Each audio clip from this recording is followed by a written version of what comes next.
And you see over on the right, Luke Fenney, blue-red control. And remember that, yeah, about him, one of the great things, his mannerisms with the deck, just very methodical of a player. On the left, Jonathan Sukenik, mono black zombies. Mentioned that 8-0 finish on the first day. This is the format he wants to be. He ended up 5-3 in Modern, so he's actually 6-1 with this Zombies deck. As we are underway, Luke Fenney winning the die roll. That's going to be one of the better records for zombie players in this tournament. I know a lot of the people that picked up zombies did not do particularly well with it. First try from Jonathan is going to be a metallic mimic. Luke will let that resolve. It will name Zombie. And here's Magma Spray for the mimic. Actually, a little bit of a win for Sukenik. Yeah, this is a card that could die to any kill spell. Some of his cards need Magma Spray. Right. It's also something that doesn't exist as a zombie in the graveyard for Diagraph Colossus. Yeah, I mean, you look at other cards in the deck. Dread Wanderer, Wandering, Relentless Dead. They're both in his hand. You see he casts the Dead. These are cards that are much more vulnerable to Magma Spray.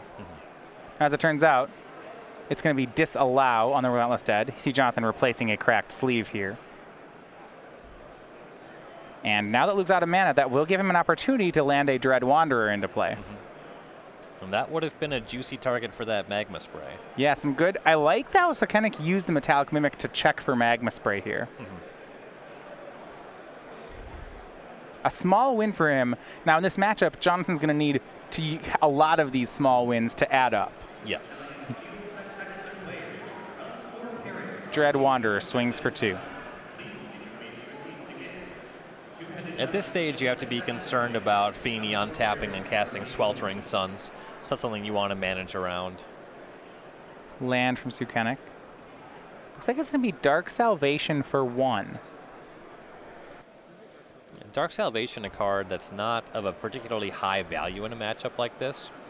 So just going for that when you can make a zombie, just get ahead on the table, that makes sense. And then a Dread Wanderer to follow up with. Now, Dark Salvation is target player puts, so it would be 1 black zombie into play, and then up to 1 creature gets -1/-1. So because of that up to 1 clause, Jonathan can just use this like he did to make a 2/2 for 3 mana.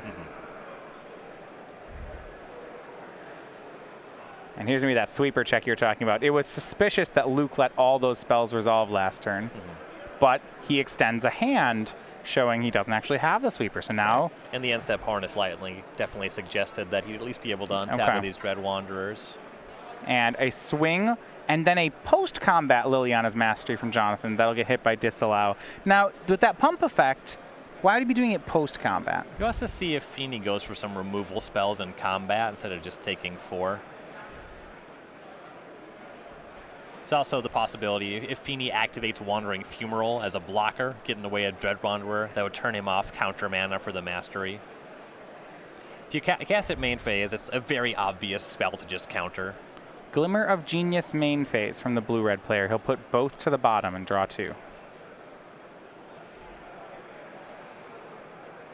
With Luke at 14, he's got some life points to work with. However, the Dread Wanderers are recursive threats. Sukenik picks up a copy of Crypt Breaker. He'll make that. See if Fenney will respond. This would be the 3rd zombie. So he'll counter with Essence Scatter. And Jonathan swings with both Wanderers. Now the last card in Jonathan's hand is a copy of Fatal Push. That one's not going to do too much. So there is the Wandering Fumarole on the other side of the table. Yeah, hide under that mountain. We do have a possibility of a creature land. Then with just the 1 card in the hand, if those Dread Wanderers ever do go to the graveyard, Sukenik will be able to bring them back. Swing with 2 more Wanderers. This would put Luke to 6. Here's Torrential Gearhulk. Flashing back.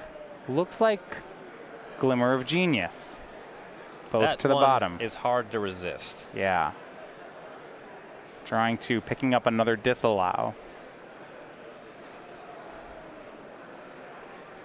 You know, the ideal situation would be Flashback Glimmer, draw a Magma Spray. He is passing on Magma Spray to do this, though it's not especially important to Magma Spray Dread Wanderer. You know, he has this 5/6 creature here. He has the Wandering Fumarole as a 2nd blocker. Yeah, there was a discussion, I guess, a choice he had to make on getting back Glimmer versus Magma Spray with that Gearhulk. And he's light on cards in hand. The Glimmer is just higher value. A little bit of risk to it, but the zombie deck is not one that really has any reach to it. Sweltering Suns from Luke Fenney. That'll take care of both Dread Wanderers. For now. Yeah, they'll go for a turn. Plays a land. And looks like can attack for 5. Get some damage onto Sukenik. And Crypt Breaker from Jonathan. Means he only gets to bring back one of his 2 Dread Wanderers as he passes the turn. Yeah, I'd really prefer that Fatal Push he has in hand to be a swamp. Yeah. And Luke will end step, cast another Glimmer. And this is the most dangerous one. Both cards scryed to the top, including a Magma Spray that Luke will draw. Magma Spray, Disallow, Essence Scatter, now all in Luke's hand. This might just be enough to clean up the game. Yeah, with Dread Wanderer entering the battlefield tapped, does not take long for Torrential Gearhulk to clean up here. Another Sweltering Suns cleans the board. Another 5 points of damage in onto Sukenik. Luke will pass, leaving up both Disallow and Essence Scatter. And Sukenik's just going to draw a Swamp, so he'll bring back both Dread Wanderers. And another Glimmer from Luke. Draws them both, keeps them both on top. Everything's going to plan for the Control Mage here, and now he'll Magma Spray away a Dread Wanderer. 2 more hits needed to get this first game for Luke Fenney. Here's one of them. He now has Jonathan in range, down to 5. A pair of Fatal Pushes in Jonathan's hand. Just has to pass. Here's another Torrential Gearhulk from Fenney, and that will be game 1 to Luke Fenney and Blue-Red Control. And Sukenik, he navigated that in a pretty solid way. Though the Blue-Red Control deck out of Fenney, he just has so many tools that are so powerful. Drawing multiple Magma Sprays, that's just super good in this matchup. He had the counter spell for Liliana's Mastery. If Sukenik can't resolve that spell, it's really difficult to actually do enough damage to close a game. You see Fenney ended the game at 8, which is actually a pretty comfortable life total against a deck like Zombies. Yeah, I mean, the only thing that gave him pause were those 2 copies of Dread Wanderer. Luke was able to cleanly answer all of Jonathan's other cards. And so, yeah, he had to take about 6 hits off them, but eventually the extra time he got, he got the Glimmer of Genius that started rolling. They hit a Gearhulk. He was able to convert. Yep. So we'll look at the sideboards then for the players. Jonathan's going to, I would think, try to find whatever threats he can that are hard to answer cleanly. Yeah, so we go to the sideboard. There's 4 Scrap Heap Scroungers, 2 Liliana the Last Hope, 2 Grasp of Darkness, 2 Fleetwheel Cruiser, 2 Ether Sphere Harvester, a Murder, a Fatal Push, and a Sky Sovereign console flagship. So Sukenik's going to be looking at these sticky creatures, those Scrap Heap Scroungers. You more heavily tax Fenney's Magma Sprays, the more creatures that demand to be exiled. So that one's quite powerful. Even though Liliana the Last Hope isn't going to kill anything out of Fenney's deck, the ability to either -2 to get a creature back, or just a plus until you get to 7 and make the emblem, that'll win the game on its own. You do have to worry about getting disallowed. Okay. But the Liliana is still a powerful thing to do. Even if you just -2 it a couple times, that's good value. It's a reasonable argument for the vehicles over some of your non-sticky creatures because you do know your opponent's playing Sweltering Suns, so those ones seem fine as well. All right, now on Luke's side, I already like a lot of what's going on here. Be hesitant about changing too many things. He has 4 copies of Thing in the Ice, 2 Dispel, 2 Dragon Master Outcast, a Negate, and Essence Scatter. That would bring his numbers, I guess. That is his 4th Negate and 4th Essence Scatter. A copy of Commit to Memory, a Confiscation Coup, a 3rd Sweltering Suns, a Chandra Flamecaller, and then a copy of By Force. So the one that's for sure coming in is that Sweltering Suns. That just has a lot of really good spots in this matchup. The 2 of them looked great game 1. Right. I imagine you'll see some number of Thing in the Ice in game 2 and or game 3. The thing is, you can expect that Sukenik's going to go lighter on Fatal Push unless he explicitly expects Thing in the Ice. This is not new technology. A lot of your Blue-Red Control players will have it. So you're kind of asking yourself whether the opponent has the creature, has the answer to the creature, but Thing in the Ice can really be a huge tempo swing for the Blue-Red Control deck. Now, how do you feel about a card like Dragon Master Outcast? It's not a removal spell, but at the same time, Jonathan is likely to have no Fatal Pushes after sideboard.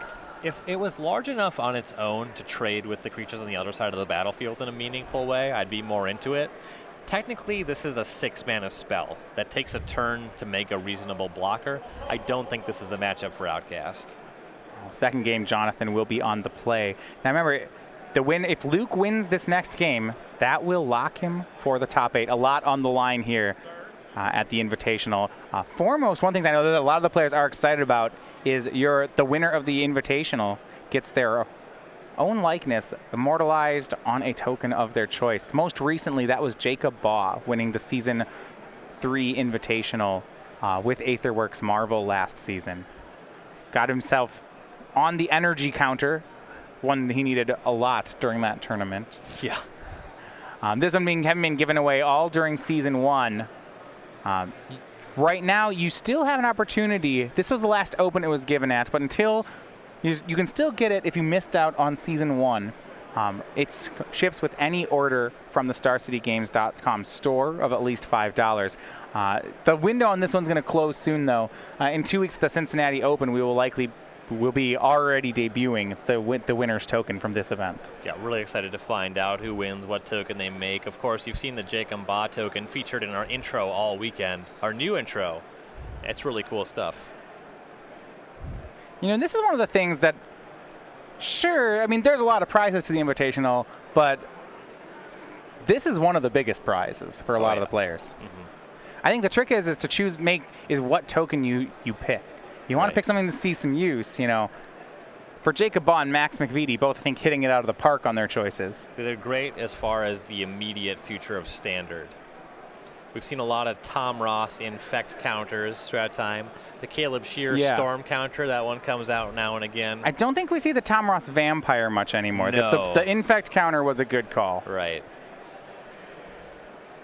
The other one from last year, Leon Lonergan's Elf Warrior token.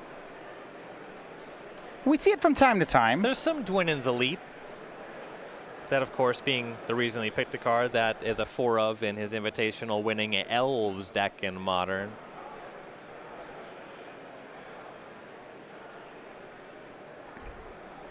Have you gotten a token? Not. You'd be young Pyromancer, I'd assume. Because I know you're such a fan. So I've started playing 4 copies of Pyromancer in Legacy again. I played it in Modern while Treasure Cruise was legal.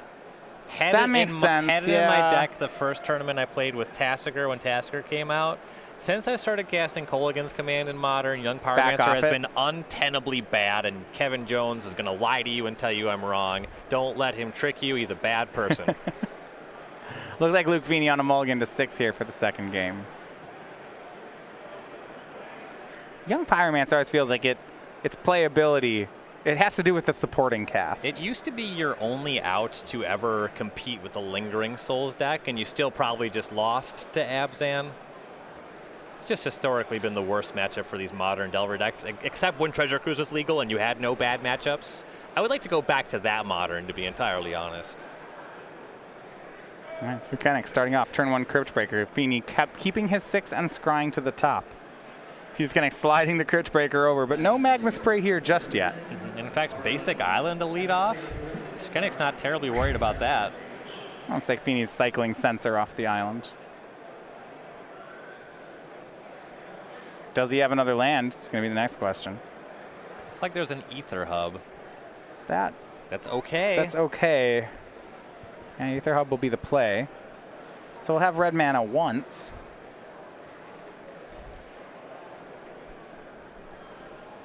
And Thing in the Ice will be the play from Luke Fenney. This one out of the sideboard. And that's the test. We'll find out if Sukenik has Fatal Pushes in the deck post-sideboard. Now Sukenik will make a creature off to Cryptbreaker. So Thing in the Ice gives another sweeper to the blue-red control deck. The 0/4 Defender. Every time Luke casts an instant or sorcery spell, which is most of his deck, he'll remove an ice counter. When the last ice counter is removed, it transforms into a 7/8 and bounces. Returns all non-horror creatures to their opponent's hand, to their owner's hand. There is a good chance that at least some number, maybe even all of the Dark Salvations are still in Sukenik's deck, just because that sometimes is worth 2 zombies for 1 card. And that's a pretty good answer to Thing in the Ice. You could even cast it for 0 on the following turn and kill it. Luke cycling Sensor, trying to hit that land. hits another thing in the ice. This is a dangerous spot for him. So Sukenik made a zombie with Crypt Breaker main phase, then played another Crypt Breaker so that he could start a card advantage engine going, and that's exactly what he's going to do here. Taps the 3 zombies to draw a card and lose a life. And Fenney trying mightily to hit his land drop, can't do it. 4th land from Sukenik. We see out of the sideboard, actually, the card Fleet Wheel Cruiser. And that's going to come into play. The rare here from Kaladesh, the 5/3 trample vehicle. The turn you play it, it has haste and cruise itself. And the way that the game was shaping up, Sukenik was playing a bit into untapped red source from Luke and Sweltering Suns. The vehicle itself is a bit insulated against that. I like how Sukenik turned here. So he swung the whole team. Now he had the option to just swing the cruiser and to draw another card. No interest in that on Jonathan's side. He really wants to close this deck before Fenney starts hitting these land drops. Well, what Fleet Wheel Cruiser actually does for Jonathan, as you see now, here's the Sweltering Suns, is that it plays, I was going to say it plays well around a sweeper, and we'll see that just now. Liliana's Mastery, the turn 5 play from Jonathan. A zombie will hop in the car and drive it over for 5 more damage. Zombies aren't good drivers, I wouldn't think. I don't know about the flavor on this one. How about the zombies pushing the car? I think that's going to be my flavor ruling on it. Okay. Getting a car pushed into you, I could see that being a problem. Sometimes in some horror tropes, zombies can run unnaturally fast. So if this is one of those zombies, you know, he just speeds up, he's pushing the car, and that's why it's going to trample on through. Man, I hate that. I'm a slow zombie guy. I think like just lots of them? Fast zombies are dumb. You can quote me on that. They're scary. Well, yeah, everything in a horror movie is scary. It's not a criteria that's meaningful. They should be slow. If their body's decaying, I think it would make sense they can't run very fast. Exactly. But 4th land here from Luke Fenney. Double blue, single red. Remember, he has no energy right now for that Aether Hub. So the colors you see are what he's working with. 3 counters on Thing in the Ice. If Luke can get the Thing in the Ice to transform very quickly here, he might be able to win this game. But he needs to have that happen. With just 4 mana available, 2 blue, a colorless, and a red, he can't cast 3 spells on this turn. All right, zombie in the car. It'll swing over for 5. Thing in the Ice blocks the other one. Luke down to 1 life point. And how about an unbeatable land for Sukenik? Westvale Abbey, a 1-of in Jonathan's deck. With Luke at 1, this card is incredibly good. I actually don't think that Fenney can realistically come back from that. Sukenik already has enough mana to start activating. Yeah, even your opponent on every end step will make a lethal attacker. This card is a problem when you're at 10. Standard's great. Blue-red's great. Ooh, they played a land. I don't know. Luke, to survive the attack of Westvale Abbey, will have to be able to trigger Thing in the Ice at instant speed on his own turn.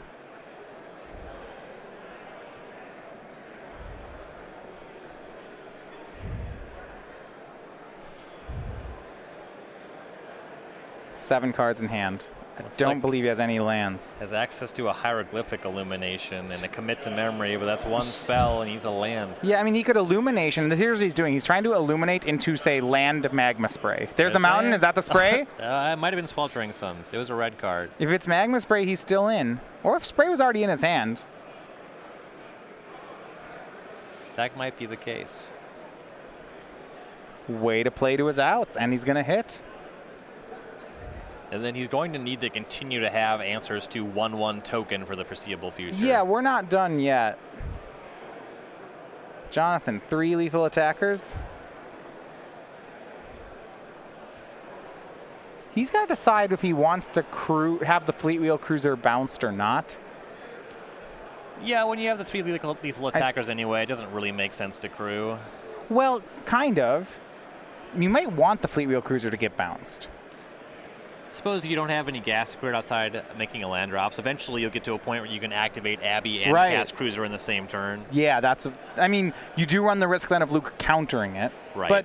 But if you have the creatures to crew Fleet Wheel Cruiser, you're probably never crewing it again. You know, you're just gonna hit him with the 1/1s instead, and Jonathan will make that play.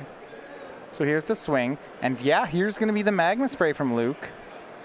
Shoots something, doesn't really matter. Thing in the Ice transforms to Awoken Horror. All the creatures run back to Jonathan's hand. 7th land says go. His hand is Swamp Fleetwheel Cruiser. Luke could actually win from here. Yeah, what we're going to need to do is find an answer to at least the second Westphal Abbey token every time. You know, the first one, if it's just a 1, you get in front of the Awoken Horror. I guess you need something for the Fleetwheel Cruiser even then. He's going to need to continue to have interaction. So he drew Disallow, which counters Westvale Abbey. I know that's gross. That happens. Thing in the Ice, that could work. He's got an energy, so he has double blue. Now, and I believe Essence Scatter does work on vehicles. I think I spy his one-of sideboard Chandra Flamecaller in hand. So when it comes time to actually close the game, that's going to be real nice. Yeah, plays a Thing in the Ice. Okay, no, you have to negate a vehicle. You can't Essence Scatter it. So that's not. So that's why he has to hold up the Disallow.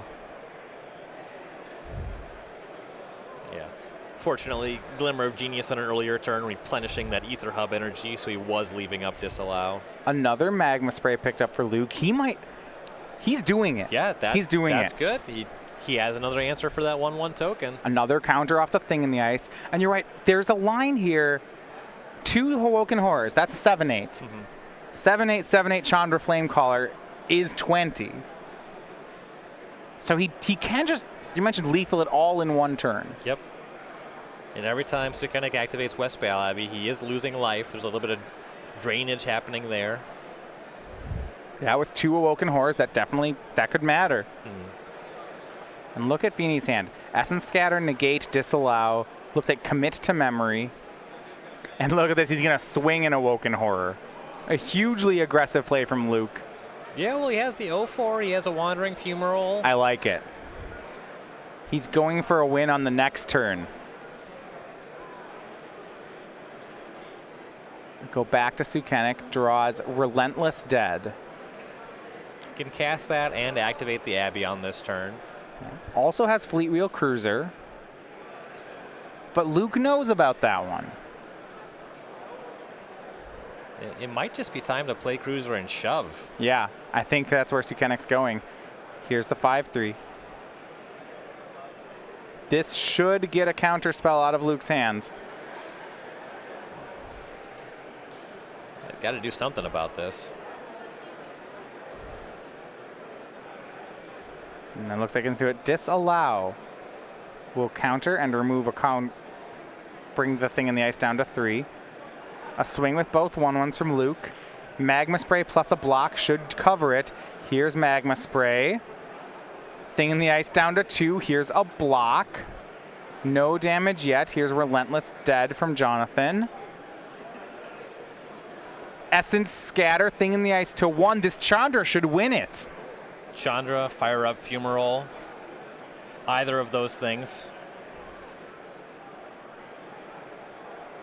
And Luke Feeney has done it. He's come back. He's gone down to 1 and mounted a full comeback, and this should lead him into the top 8. Chandra Flamecaller. Here's the play. +1, make a pair of 3/1s. This is a swing for 13. Jonathan's just at 9. Congratulations to Luke Feeney. At 12-3-1, he makes it to the elimination rounds on Sunday. His first Invitational top 8. Major congratulations. Rough start there in game 2. He stumbled on lands and colored mana really in the early game. Yeah. Timely basic mountain off the top, allowing him to cast Sweltering Suns. From there, he hit the relevant land drops. He had all the interaction he needed to stop Sukenik in his tracks. On the other side, huge condolences to Jonathan Sukenik. He was our player that started off in 8-0.